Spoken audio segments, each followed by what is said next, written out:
മുംബൈ ഭീകരാക്രമണ കേസിലെ മുഖ്യ സൂത്രധാരനായ തഹാവൂർ റാണെ ആദ്യം എത്തിക്കുന്നത് ഡൽഹിയിലാണെങ്കിലും പിന്നീട് അദ്ദേഹത്തെ മുംബൈയിലേക്ക് കൊണ്ടുപോകും.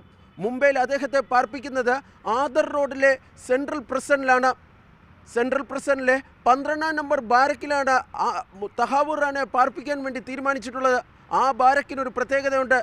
2008-ലെ മുംബൈ ഭീകരാക്രമണ കേസിലെ പ്രതിയായ അജ്മൽ കസബിനെ ദീർഘകാലം പാർപ്പിച്ചിരുന്നതും ബാരക്ക് 12-ലെ സെല്ലിലായിരുന്നു. അതേ സെല്ലിൽ തന്നെയാണ് തഹാവൂർ റാണയെയും പാർപ്പിക്കുക എന്നാണ് ലഭിക്കുന്ന വിവരം. ഇന്ത്യയിലെത്തിക്കുന്ന തഹാവൂർ റാണെ ആദ്യം ചോദ്യം ചെയ്യാൻ അവസരം ലഭിക്കുന്നത് NIA-ക്കാണ്.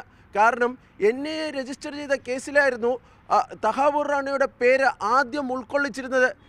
മുംബൈ ഭീകരാക്രമണ കേസ് ആദ്യം അന്വേഷിച്ചിരുന്ന മുംബൈ പോലീസിൻ്റെ ഈ അന്വേഷണ കുറ്റപത്രത്തിൽ, അന്വേഷണ റിപ്പോർട്ടിൽ ഈ തഹാവൂർ റാണെ ആദ്യം പ്രതിയായി ഉൾക്കൊള്ളിച്ചിരുന്നില്ല. ഈ സാഹചര്യത്തിലാണ് NIA ആദ്യം തഹാവൂർ റാണയെ ചോദ്യം ചെയ്യുന്നതെന്നാണ് അന്വേഷണ ഏജൻസികളുമായി ബന്ധപ്പെട്ട കേന്ദ്രങ്ങൾ പറയുന്നത്. തഹാവൂർ റാണയ്ക്ക് വലിയ പരിശീലനങ്ങൾ ലഭിച്ചിട്ടുള്ള വ്യക്തിയാണ്. അതുപോലെ തന്നെ പാകിസ്ഥാൻ സൈന്യത്തിൽ സേവനമനുഷ്ഠിച്ചിട്ടുള്ള പശ്ചാത്തലവുമുണ്ട്. ഈ സാഹചര്യത്തിൽ അദ്ദേഹത്തെ ചോദ്യം ചെയ്യുന്നത് അദ്ദേഹത്തിൽ നിന്ന് പെട്ടെന്ന് വിവരങ്ങൾ ലഭിക്കുക പ്രയാസമാണ് എന്നാണ് അന്വേഷണ ഏജൻസികൾ കരുതുന്നത്. അതുകൊണ്ട് ചോദ്യം ചെയ്യൽ കാലയളവ് നീണ്ടുപോകാനാണ് സാധ്യത. ഏതായാലും മുംബൈയിലും ഡൽഹിയിലും ഈ തഹാവൂർ റാണയെ പാർപ്പിക്കുന്നതിനുള്ള സെല്ലുകൾ ഇതിനോടകം തന്നെ തയ്യാറായിട്ടുണ്ട്.